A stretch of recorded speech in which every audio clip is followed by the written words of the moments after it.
Всем привет! Меня зовут Алена, и не так давно в своем инстаграм в сторис я выкладывала фотографию из магазина, где показывала вам розу в колбе. Но, знаете, мне всегда нравилась эта идея, но у меня было одно но. Это стабилизированные цветы. Я понимаю, что они хранятся долго. Сейчас я вам покажу, что с такими цветами становится спустя 10 лет. И когда-то его подарили моей сестре, и знаете, она всегда хочет его выкинуть. Я почему-то его не даю. И вот сейчас как раз тот момент, когда могу показать, что становится со стабилизированными цветами со временем. Они, как и любые цветы, портятся. Я же все-таки захотела сделать такую работу из фоамирана. Буду пробовать делать именно саму розу из фоамирана. Тем более, что мне все-таки написали, где можно купить колбу. Я ее купила. Кстати, на самом деле она называется не колба, это клош. Я купила в Икее, как раз была в этот момент в России, подумала, раз я там, и мне сказали, она есть в Икее, почему бы не попробовать сделать, и тем более я ее там могу купить. Это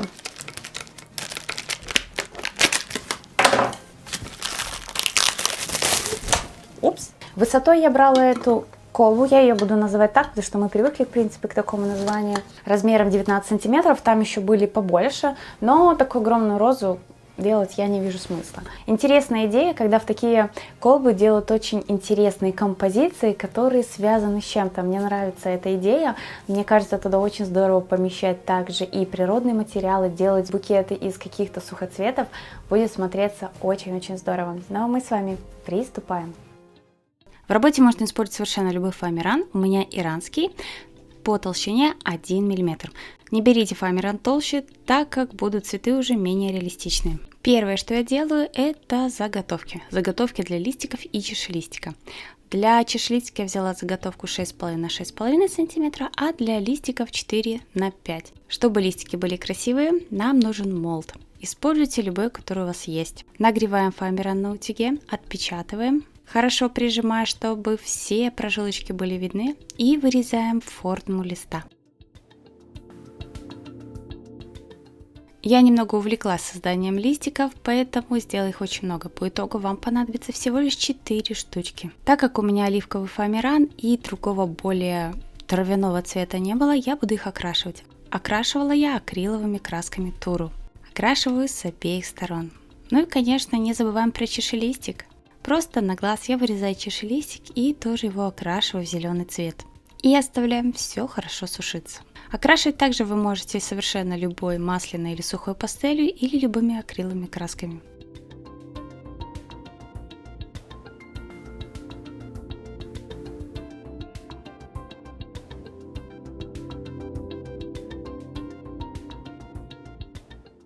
Для ножки своей розы я буду использовать вот такую проволоку от букета, от искусственных цветов. Я часто оставляю такие заготовки. Мои листья готовы, и я дальше буду их окрашивать. По краю немножко подкрашиваю красной масляной пастелью, и посередине решила добавить немножко еще светло-зеленого цвета. Чтобы листики держались, нам нужно приклеить каждый листик на тонкую проволоку. Использую в рабочий термоклей, и на этот раз я решила, так как утюг горячий, расплавила клей на утюге. Тейп-лентой я тейпирую каждый стебелек и собираю листик.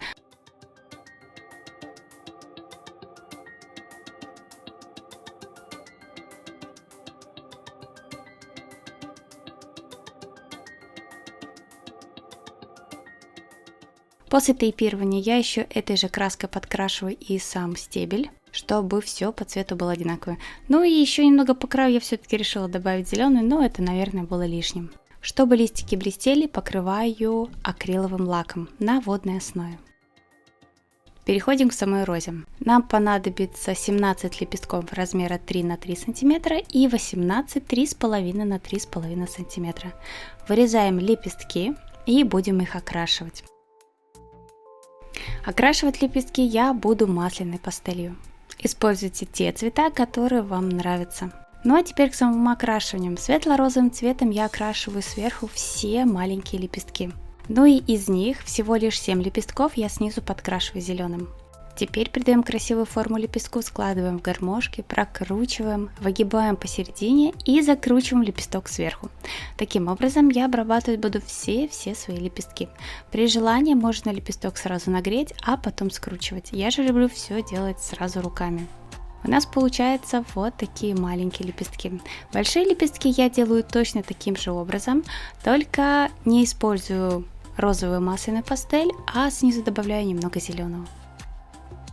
Теперь основа. Основу я делаю из фольги. Делаю так называемую пузатую капельку и приклею ее на деревянную шпажку. Мне кажется, когда есть ножка у розочки, так работать с ней удобней.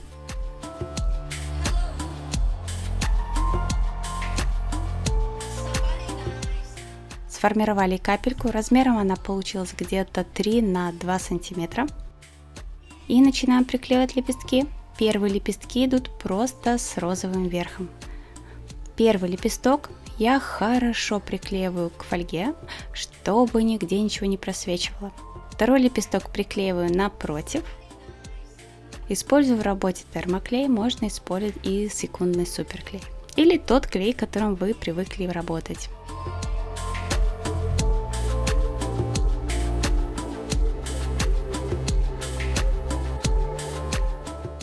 Ну и все лепестки, которые у нас окрашены только сверху розовым цветом, я просто приклеиваю по кругу своей розочки. Прикладываю каждый лепесток и смотрю, красиво он там смотрится или нет.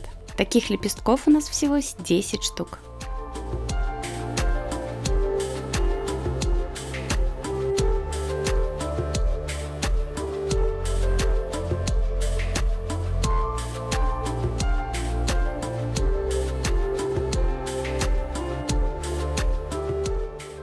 В основном я приклеиваю лепестки только снизу, где-то закрепляю по бокам, если сильно торчат. Но чтобы они были все-таки более объемные, я края не трогаю.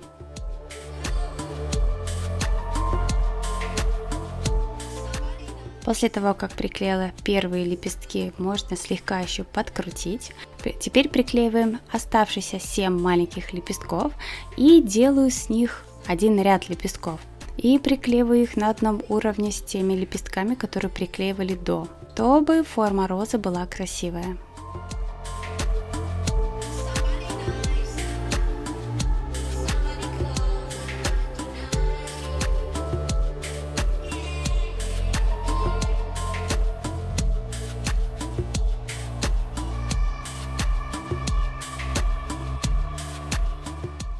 Вот что же получается. И у нас остались самые большие лепестки. Так как у нас их 18 штук, я делю их наполовину и буду приклеивать в 2 ряда. Первым 9 лепестков и вторым рядом тоже 9 лепестков.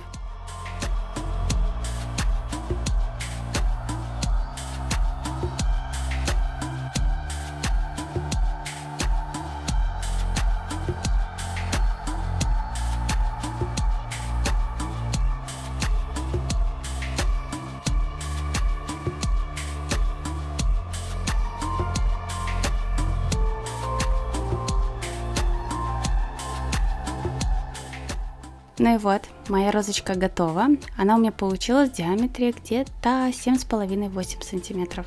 Снимаем шпажку и будем приклеивать чашелистик. Я его все-таки вырезала большеватым для своей розочки, поэтому я его слегка уменьшила, подкрутила на утюге, чтобы придать форму. И приклеиваю к самой розе.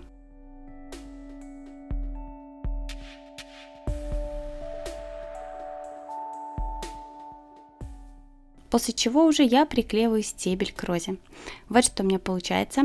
Теперь нам нужно обработать стебель и листья. Чтобы листья были более реалистичные, я слегка еще на утюге их подкручиваю края. И на тейп-ленту я все хорошо приматываю к стеблю.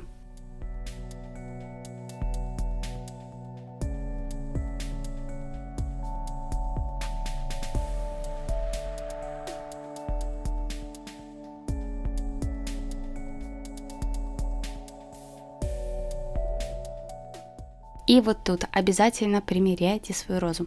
У меня оказалось многовато все-таки листьев, они туда нормально не вмещались, поэтому я убрала листики и оставила всего лишь 3 листика с одной стороны и 1 листик с другой. После того, как меня устроил результат, я окрашиваю стебель той же самой краской, и теперь нам нужно закрепить розу на подставке. Маленький лайфхак.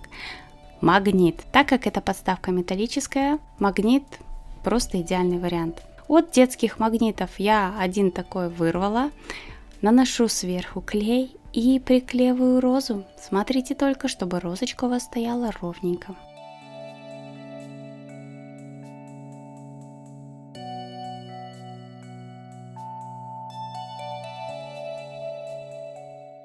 Ждем, пока клей высохнет, и можно примерять. Как видите, держится все отлично. Теперь будем декорировать магнит и прятать его. У меня были вот такие штучки, они остались от работы миниатюрных домиков, мха у меня не было, поэтому буду использовать их. Обрываю с веточек и на термоклей все приклеиваю.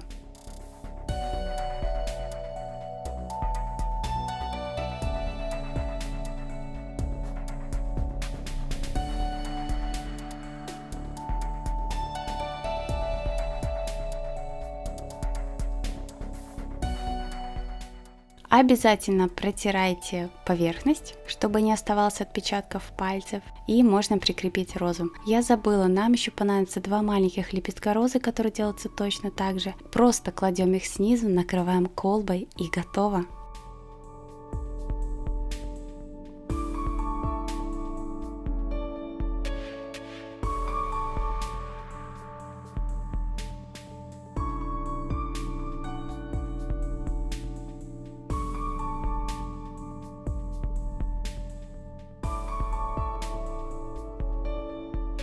Я надеюсь, вам понравилось. Ставьте лайк, подписывайтесь на мой канал, пишите обязательно, что еще хотели бы видеть на моем канале. Я буду стараться что-то сделать. Ну а мы увидимся с вами уже совсем скоро. До новых встреч. Пока-пока.